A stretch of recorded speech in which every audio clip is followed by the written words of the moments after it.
Boa tarde! Bora tomar um café?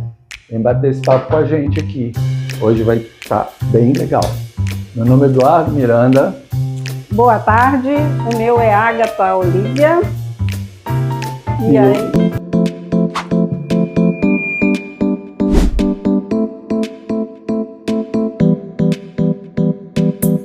Agatha, quem que você trouxe hoje, Agatha? Quem eu trouxe? Eu trouxe Frida Kahlo. E você, Eduardo? Hoje eu vim com meu amigo Santos Dumont para vocês.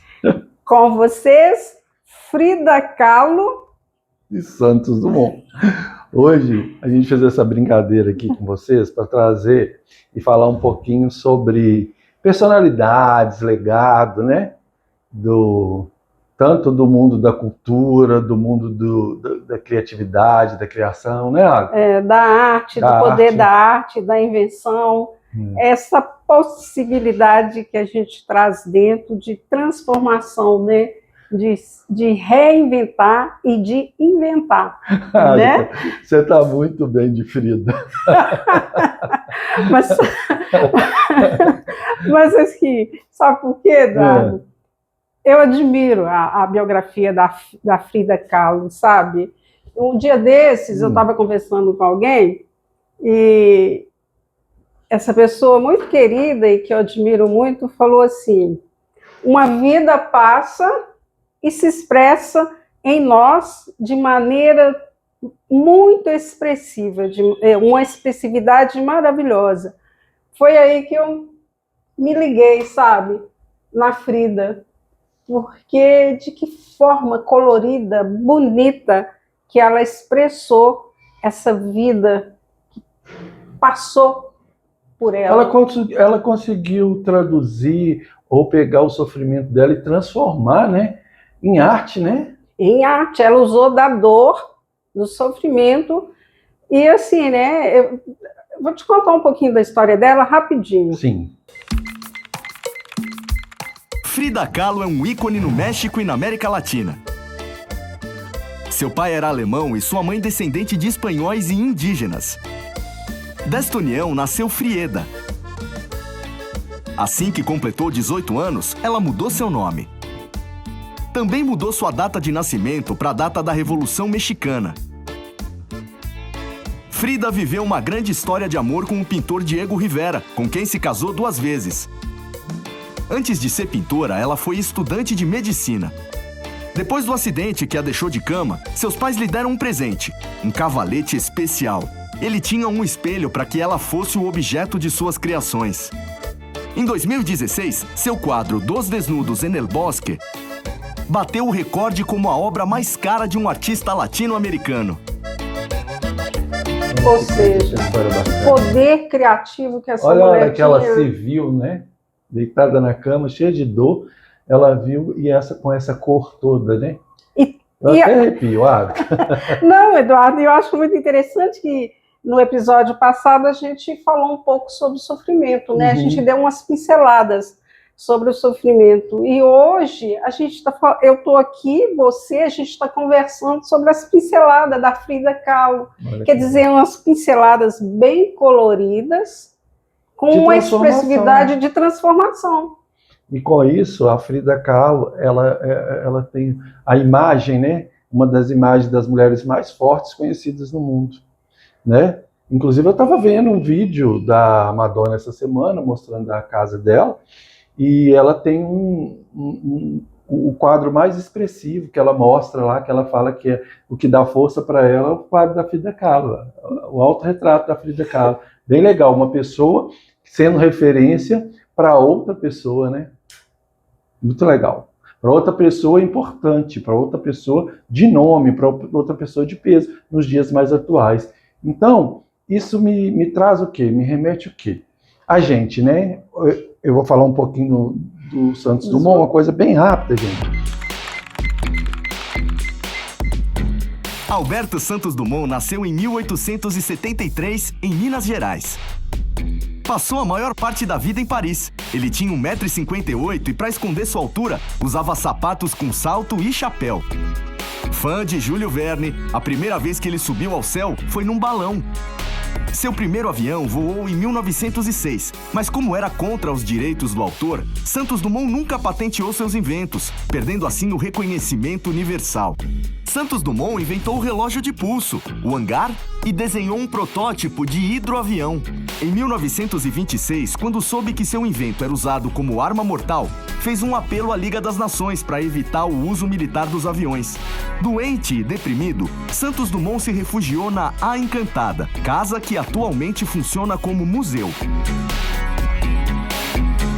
E ele quer mais, ele quer proporcionar, né, um grande feito para a humanidade e começa a criar, estudar a possibilidade de um avião, né? Todo mundo na época encantado, só que ele não registrava isso, porque o que ele queria, na realidade, era trazer além de uma coisa muito deslumbrante para ele, trazer um benefício. E interessante também, né, Eduardo, porque ele próprio se arriscava, né, no processo da invenção, ele próprio que testava, ele não deixava outras pessoas irem no lugar dele. Sim. Eu acho legal isso, sim, né? Ou seja, ele se punha à prova, né, para não correr o risco de machucar ninguém também, e ele queria ter essa sensação, né? Ele era destemido. Um moço de 1,52 m. Baixinho, era né? Muito baixinho. E grande, né? Homem. Um grande homem. Aí o que isso traz de assunto aqui pra gente, assim, que foi uma referência de trazer essas personalidades, né?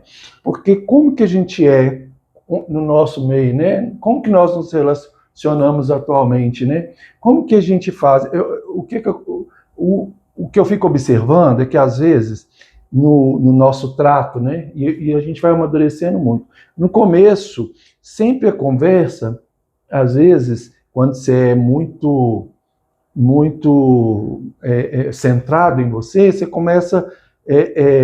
a conversa sempre tem de ser sobre você, né? Por mais que o outro traga uma questão sobre ele, a gente costuma, às vezes, é um vício, né? Sei lá, o que é isso, Agatha? Mas a gente traz para a gente. É o eu no centro, né? O eu no centro, é o ego. É egocentrismo, né? E quando você vai liberando, e quando você vai entendendo que o olhar para o outro, né? Quando você vai amadurecendo, você fala assim, poxa, o outro está te confidenciando, o outro está te trazendo coisa, está te trazendo... Quem que você vai ser para o outro? O que você vai deixar? A gente fala dos legados, né? Essas pessoas deixaram histórias e legados maravilhosos a nível universal, a nível, né, mundial. E interessante, né? Mas o que a gente pode fazer com deixar, né? Esse legado, né? Quer dizer, no passado, essas pessoas que eu considero altamente assim, corajosas no sentido de explorar o novo, de fazer o novo, arrisca e deixa o legado dela, né? A Frida, ela deixa aí um legado, mesmo diante da dor, do sofrimento, há algo ainda a ser feito. Ela se reinventa e inventa, como eu disse anteriormente, Santos Dumont também, né? Então, aqui, agora, a gente falando deles, eu fico pensando assim, por que não buscar neles algo e descobrir em mim algo bom para que eu também possa fazer, né?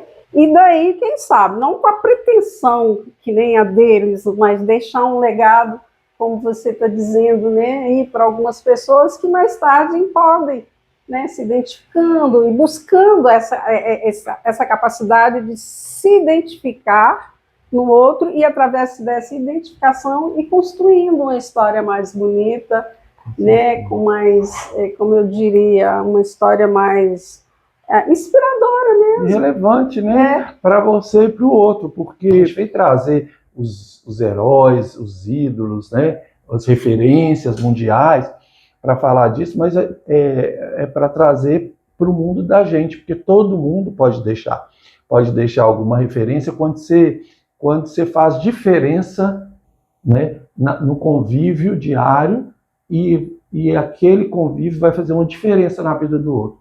que ele vai lembrar de você lá na frente, que você vai deixar algum legado para aquela pessoa que você conviveu, para aquela pessoa que você participou, né, que você pertenceu. Então, assim, você ser, porque depois da maturidade você fica falando assim, gente, mas o que eu posso, né? Qual que é a minha herança, né? Qual que é o meu legado? A gente se pergunta muito, né? Porque senão fica muito vazia, né? E quando você vê essas personalidades que nunca morrem, né, gente? Que a gente não precisa morrer. Caíram, de certa forma, na imortalidade, né? Não que a gente tenha essa pretensão de ser para o mundo, mas de ser no nosso convívio. E para a gente ser, a gente precisa ter o quê? Escuta, né? Escutar o outro, saber do outro, ver como que eu posso, de fato, ajudá-lo, sair de mim, né? Para olhar pelo prisma do outro. Porque quando eu fico sempre trazendo para mim, né, que o assunto seja sobre mim, eu invisibilizo o outro. Né? É interessante isso que você está falando. Eu estou lembrando aqui, né, essa questão do outro, né, diante da gente, né? Me ocorreu aqui agora, sabe? Como eu experimento a mim mesma via o outro.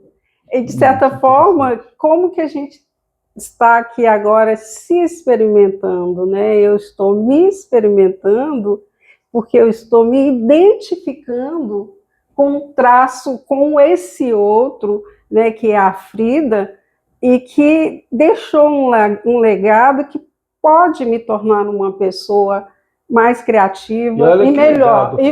Legado forte, né? Você, Santos Dumont, né? Quem é esse que passa por você e que você se identifica, né? Que de alguma forma me atravessa, né? Te atravessa. Olha você ver.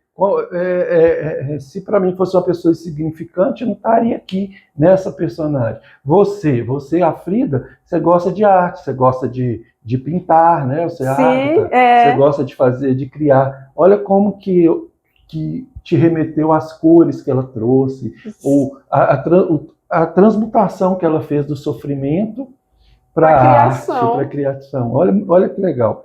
Então, outro dia, falando mais uma vez, trazendo para o aqui agora, essa foi ontem ou anteontem, eu estava vendo um vídeo que o marido da mulher escreveu o número 9 e botou ela de um lado da mesa e ele ficou de um outro lado.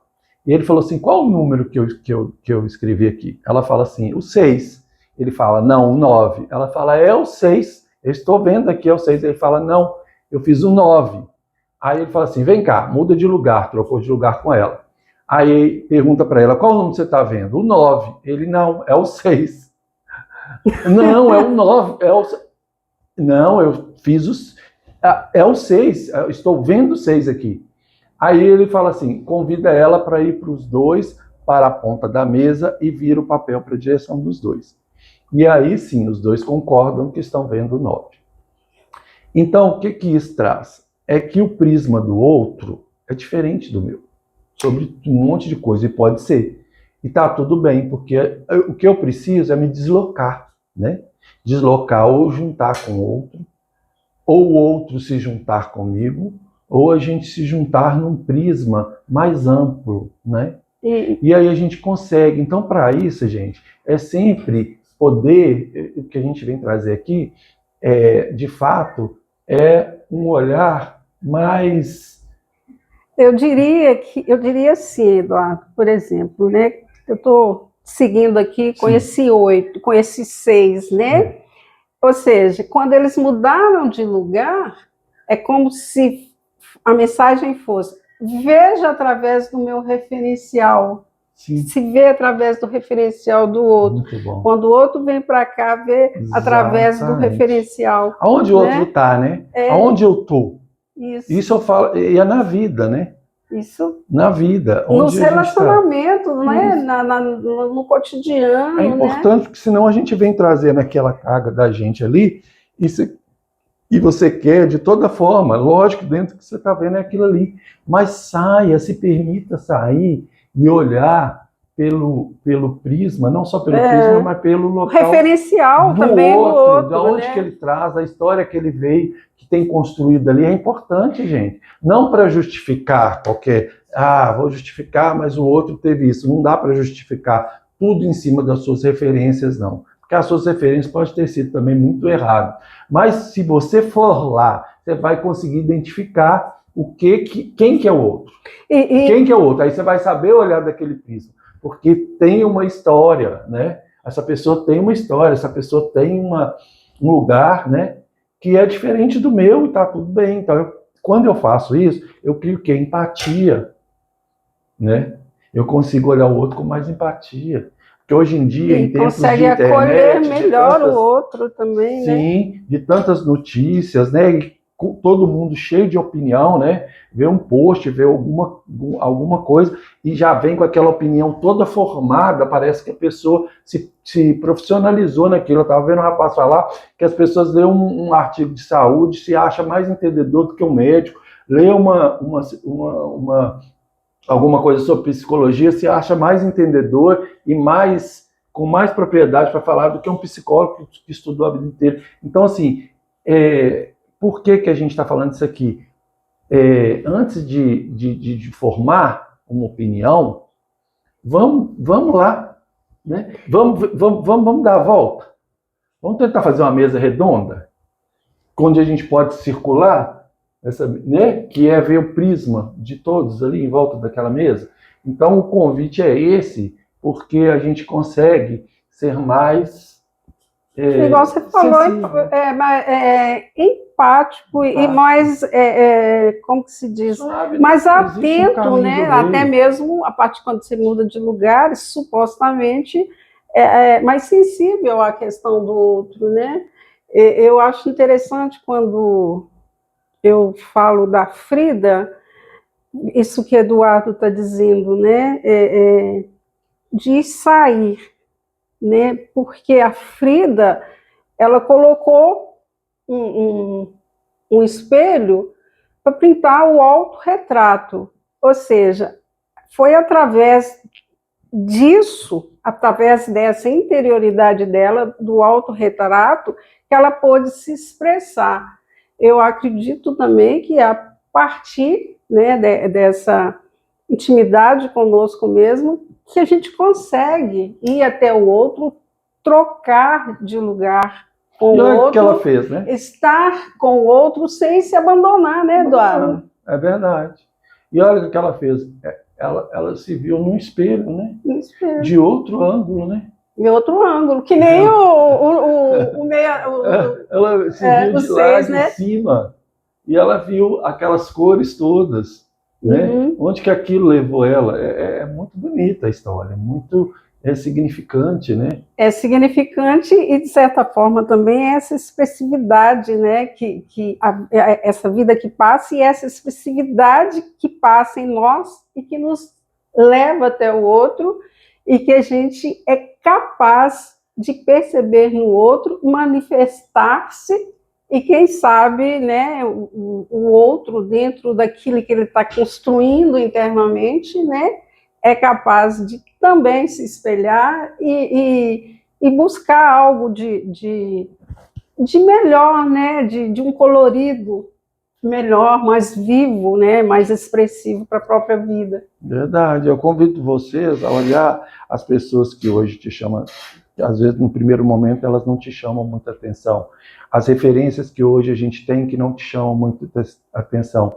Mas você olha direitinho, vai lá um pouquinho, olha com um prisma mais de um prisma diferente, que de repente aquela pessoa pode te atravessar de uma maneira bem bacana. A pessoa pode chegar e ela pode te surpreender, né? Aí pode ser uma referência também, porque a gente tem, por impulso, de olhar primeiro para aquilo que tem alguma coisa que se identifica comigo.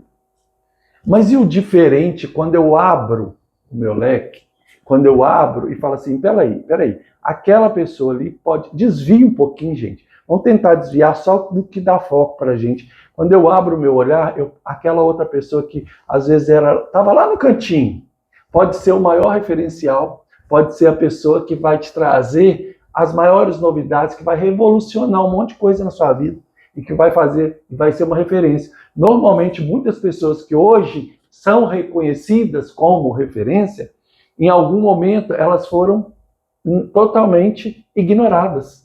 Muitas só vieram a ser conhecidas depois que elas morreram, depois que passaram anos, foram que descoberto seu valor. Então, olha aí, procura abrir o seu olhar, de repente aquela pessoa que não te chama atenção, que está lá naquele cantinho, observa, chega, chama, bate um papo, chama para conversa, né? E seja também essa pessoa que você possa